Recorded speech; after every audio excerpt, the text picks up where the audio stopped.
Cookery சேனலை பார்த்து யார் வேணாலும் சமையல் பண்ணலாம். ஆனா சுவையான சமையல் பண்றது எப்படி? நான் இதயம் நல்லெண்ணெயில சமையல் பண்றேன். ஆஹா ஓஹோன்னு பாராட்டுறாங்க. நீங்களும் இதயம் நல்லெண்ணெயில சமையல் பண்ணுங்க, பாராட்ட வாங்குங்க. தினம் தோறும் வாங்குவே இதயம் இதயம். மக்கள் மன்றத்திலே திராவிட முன்னேற்ற கழகம் எடுத்து வருகின்ற ஒவ்வொரு செயலும் எடுத்து சொல்கின்ற வகையிலே மாண்புமிகு தமிழகத்தினுடைய முதலமைச்சர் மரியாதைக்குரிய நம்முடைய தமிழக முதலமைச்சர் கழகத்தினுடைய தலைவர் அவர்கள் உத்தரவு வழங்கியிருக்கின்றார்கள். மாண்புமிகு கழக தலைவர் அவர்களால் ஜூலை 1ஆம் தேதி ஓரணியில் தமிழ்நாடு என்ற உறுப்பினர் சேர்க்கையை அறிவுறுத்தி கழகத்தினுடைய உறுப்பினர்கள், கழகத்தினுடைய இயக்குநர்கள், இயக்க பொறுப்பாளர்கள் அத்தனைவரும் சேர்ந்து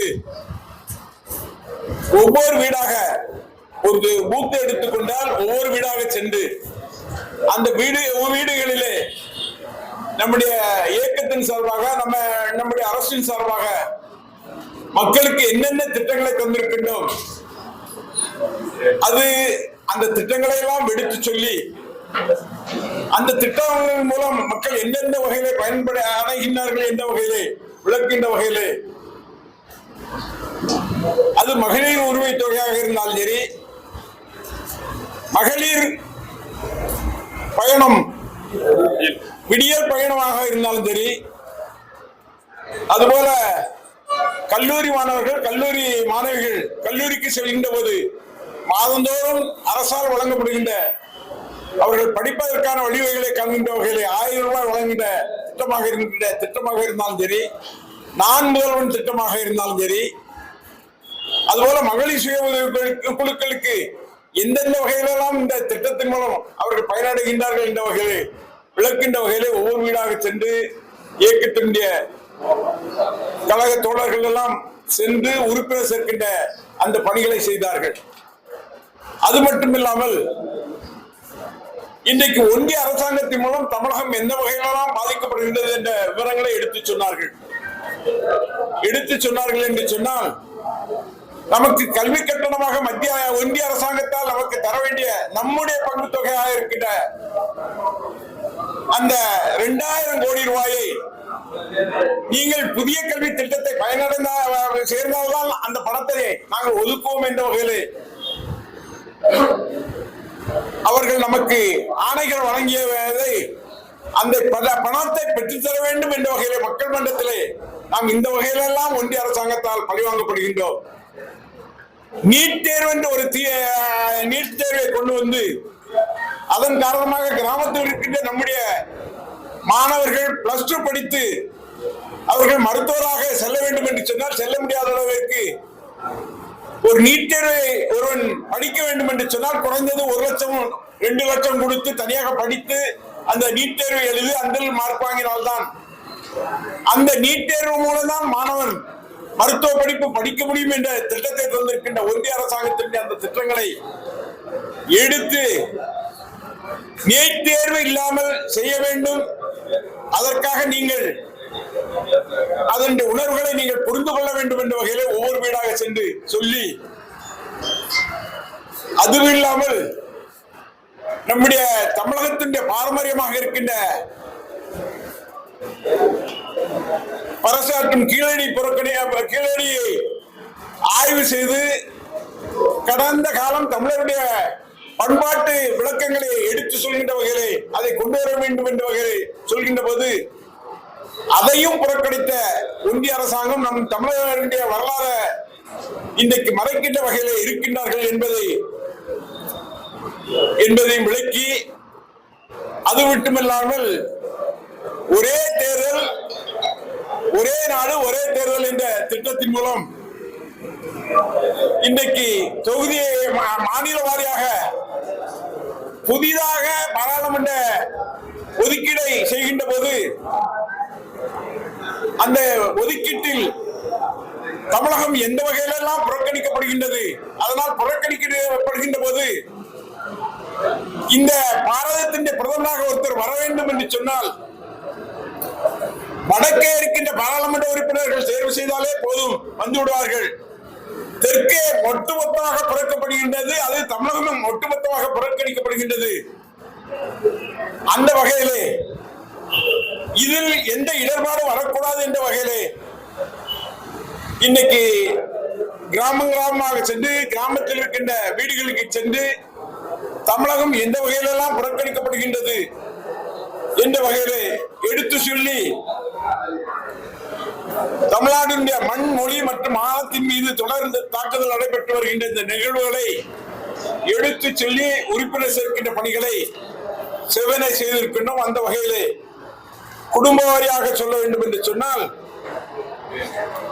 இன்றைக்கு 3 தொகுதி ஓட்டப்படாரம், சிறுவைகுண்டம், திருச்செந்தூர் ஆகிய 3 தொகுதியில் சேர்ந்து ஏறக்குறைய 1,03,318 குடும்பங்கள் இணைக்கப்பட்டுள்ளது. ஒரு குடும்பம் என்பது 3 பேர் 4 பேர் கொண்டதாக இருக்கின்ற குடும்பமாக இருக்கின்றோம். அந்த வகையில பார்க்கின்ற போது ஏறக்குறைய 3.5 லட்சம் புதிய உறுப்பினர்களை திராவிட முன்னேற்ற கழகத்திலே உறுப்பினராக சேர்க்கின்ற பணிகளை சேர்ந்திருக்கின்ற பணிகளை இன்றைக்கு செய்திருக்கின்றார்கள் என்பதை இங்கே இந்த ஓரணியில் தமிழ்நாடு என்ற வகையிலே முதல் கட்டமாக அந்த திட்டத்தை இன்றைக்கு நிறைவேற்றி இருக்கின்றோம். இன்றைக்கு 2வது கட்டமாக வருகின்ற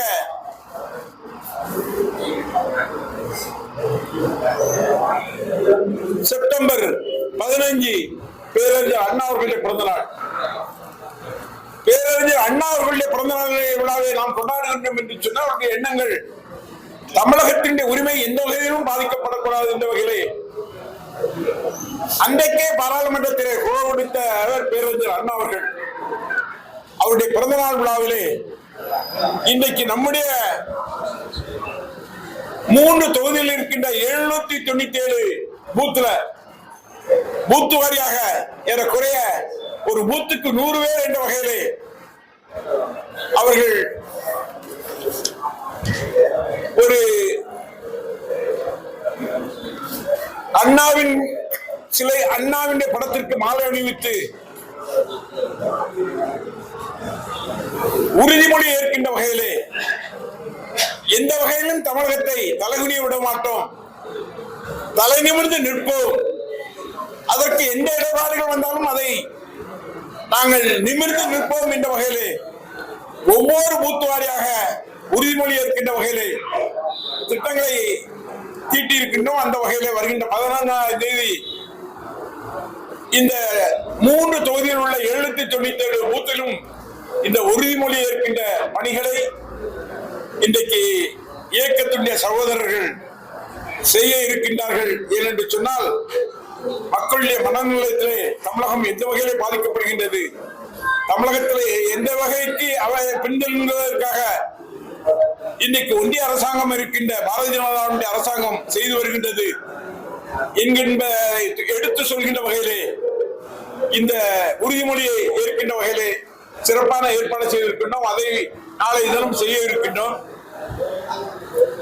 அதுபோல முப்பெரு விழா, இன்னைக்கு முப்பெரு விழா திராவிட முன்னேற்ற கழகம் தோன்றிய வரலாறு, அண்ணாவின் பிறந்த நாள், தந்தை பெரியார், இந்த 3 இணைத்து முப்பெரு விழாவை கொண்டாடுகின்ற வகையிலே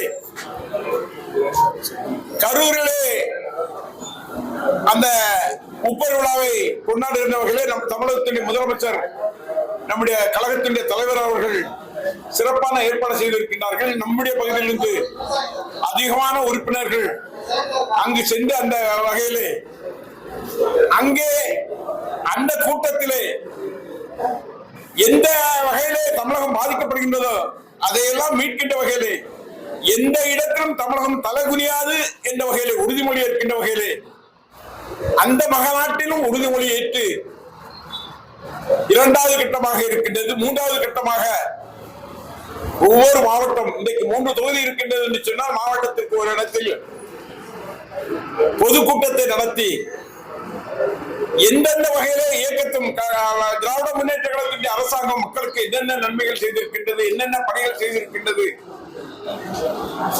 எந்தெந்த பணிகளை செய்கின்ற வகையில இடர்பாடுகளை ஒன்றிய அரசாங்கம் நமக்கு தந்திருக்கின்றார்கள், அந்த இடர்பாடுகளை சந்திக்கின்ற வகையிலே எந்தெந்த வகையிலே நாம் போராட்ட களங்களை நடத்தி வருகின்றோம் என்ற வகையிலே விளக்கின்ற வகையிலே அந்த பொதுக்கூட்டத்தை நடத்த இருக்கின்றோம்.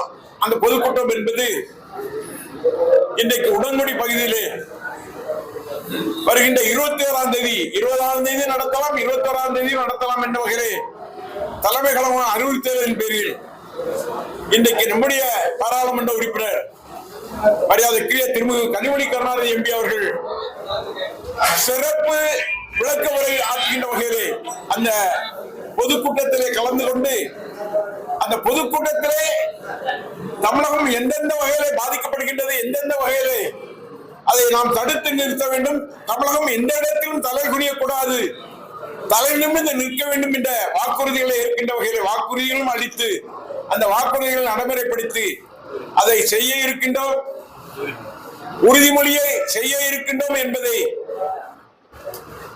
இன்றைக்கு ஏற்பாடு செய்திருக்கின்றோம். அந்த வகையிலே தமிழகம் எந்த இடத்திலும் தலைகுனிய விட மாட்டோம், தமிழகத்தை தலைநிமிர்ந்து நிற்க வைப்போம் என்ற உறுதிமொழி இருக்கின்ற வகையிலே தொடர்ந்து இயக்க பணிகள் வலுவாக இருக்கும். எங்களுடைய தமிழகத்தின் முதலமைச்சர் நம்முடைய கழகத்தின் தலைவர் அவர்கள் இடுகின்ற கட்டளைகளை ஏற்று அத்தனை பணிகளையும் மக்கள் மன்றத்திலே நாங்கள் கொண்டு செல்வோம் என்பதை நாங்கள் தெரிவித்துக் கொள்கின்றோம். தேர்தல் வாக்குறுதி என்பது மக்களுக்கு பல்வேறு வகையில நன்மை செய்ய வேண்டும், இதையெல்லாம் செய்யலாம் என்ற வகையில் தான் வாக்குறுதி கொடுக்கப்படும். ஆனால் அந்த வாக்குறுதிகளை நிறைவேற்றக்கூடாது என்பதற்காக இந்த நிதியை கொடுத்தால் இந்த வாக்குறுதியை நிறைவேற்றி விடுவார்கள் என்று ஒன்றிய அரசாங்கம் தமிழகத்தினுடைய வாக்குறுதிகளை நிறைவேற்ற முடியாத அளவிற்கு எந்தெந்த வகையிலே அவர்கள் நிதி ஆதாரங்களை கொடுக்காமல் அதை தடை செய்கின்ற வகையிலே தடை செய்கின்றார் என்பதை இன்றைக்கு விஜய் அவர்கள் புரிகின்றாரோ புரியவில்லையோ தெரியவில்லை.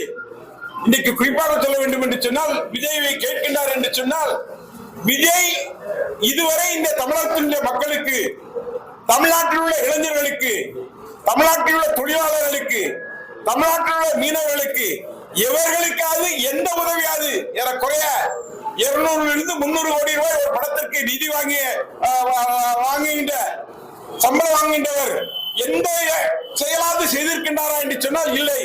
செய்யாமல் கேள்வி கேட்பது என்பது எளிது, அதை நிறைவேற்ற வேண்டும் என்பதற்கு எங்களுடைய கழகத்தின் தலைவர் தமிழகத்தின் முதலமைச்சர் இன்றைக்கு அவர் எடுக்கின்ற நடவடிக்கைகள் எவ்வளவு போராட்டம், எவ்வளவு முயற்சி, தினந்தோறும் அவர் சுற்றி வருகின்ற மக்களை சந்தித்து மக்களுக்கு செய்கின்ற நன்மைகள், இதையெல்லாம் இன்றைக்கு நினைத்து பார்க்க வேண்டும். அதுவும் இல்லாமல் சனிக்கிழமை தோறும் மக்களை பார்க்க, இதுதான்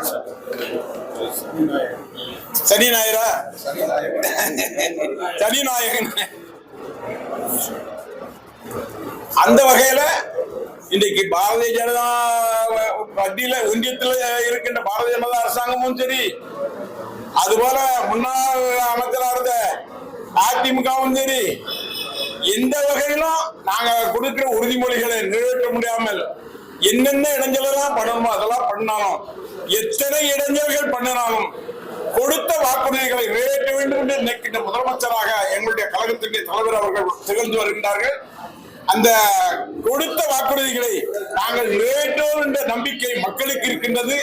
நாங்கள் மக்களை நம்பிதான் நாங்கள் இருக்கின்றோம், எங்கள் இயக்கம் இருக்கின்றது, யாரையும் நம்பி இல்லை, மக்களை நம்பி இருக்கின்றது.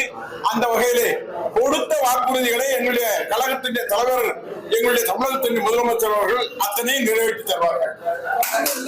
புதுசா கட்சி ஆரம்பிச்சாலும் அவர் வைக்கணும்னா யாரை சொல்லணும்னா திமுகவை சொன்னாதான் அவங்களுக்கு கதை வரும். ஏன்னா திமுக தான் மக்கள் மன்றத்தில் இருக்கக்கூடிய ஒரு இயக்கம், மக்களை நம்பி இருக்கின்ற இயக்கம், மக்கள் நேசிக்கின்ற இயக்கம் திராவிட முன்னேற்ற கழகம். அதைத்தான் சுட்டி காட்ட முடியுமா தவிர சாதாரண ஒருத்தர் ஒரு கட்சி ஆரம்பிச்சாலும் உடனே சொல்ல நான் திமுக வீழ்த்த போறேன்னு தான் சொல்லுவாங்க. வீழ்த்த முடியுமா? ரோட்ல இருந்து இது பண்ண முடியுமா?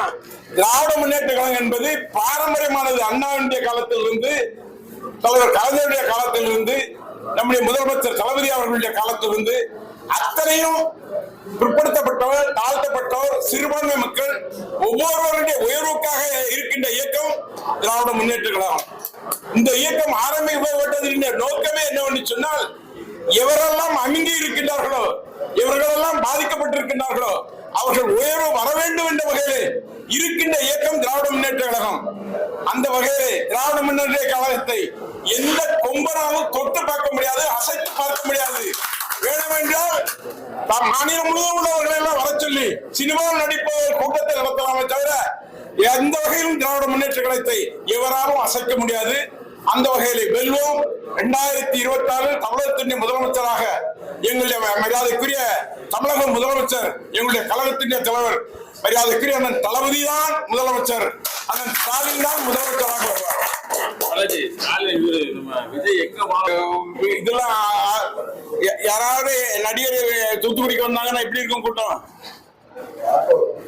எப்படி கூட்டம் இருக்குமா? இருபதா? அதுதான் இருக்கும்.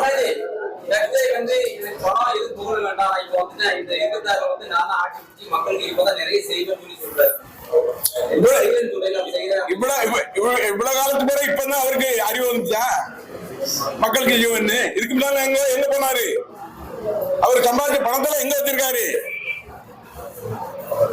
என்ன அப்பமா இப்போ உதாரணத்துக்கு சொல்ல போனா எம்ஜிஆர் அவர் உதாரணத்துக்கு சொல்றாரு. எம்ஜிஆருக்கும் விஜய்க்கும் ஏணி வச்சாலும் எட்டுமா? எம்ஜிஆர் திராவிட முன்னேற்ற கழகத்தின் பொருளாளர், திராவிட முன்னேற்ற அண்ணாவுடைய வழிகாட்டில வாழ்ந்தவர், கலைஞரோடு இருந்தவர், அது மட்டுமல்ல மக்களோடு மக்களாக இருந்தவர், தான் சம்பாதித்த பணத்தை எல்லாம் ஏழைகளுக்கு வழங்கியவர். இவர் யாரு? இவர் என்ன செய்திருக்காரு சொல்லுங்க? ஒரு இதை சொல்லுங்க. ஏன் பத்திரிகையாளர் எல்லாம் ஏதாவது சொல்லுங்களா? நினைச்சு 200 கோடி 300 கோடி சம்பளம் வாங்குறாங்க. அத நீங்க பொறுத்திருந்து பாருங்க. என்ன தொடர்ச்சியா விமர்சனம் பண்ணிட்டு வர்றாரு திமுக விஜய். இருக்கும்போது அடுத்த மாசம் வந்து இங்க வராரு சுற்றுப்பயணத்துல. அப்ப எதுவும் திமுக விமர்சனம் பண்றதுனால நம்ம எதுவும் எதிர்ப்பு தெரிவிக்க விதமா எதுவும் பண்றாங்க திமுக சார்? மக்கள் தான் எதிர்ப்பு தெரிவிப்பாங்க, நம்ம தெரிவிக்க வேண்டியதில்லை. திமுக பக்கம் தான் மக்கள். என்ன நிறைய பேர் வாங்கி வர்றாங்க, நிறைய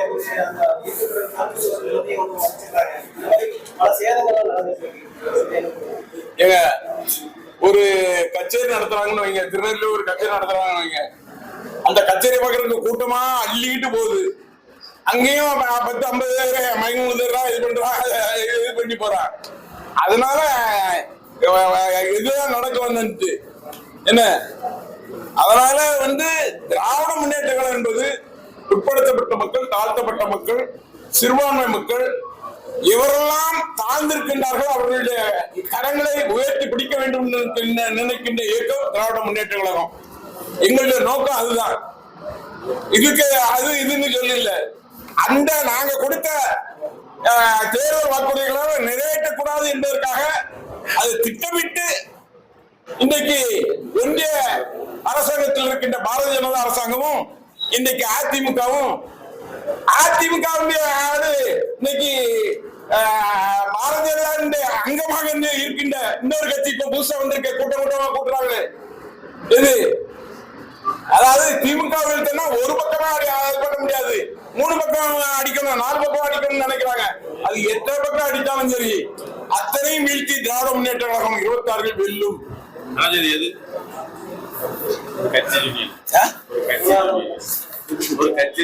கட்சி தான் நிறைய வருது. இது புரிஞ்சுக்கலாம். இவர் பத்திரிகை நிர்வாகம் எப்படி இருக்கு?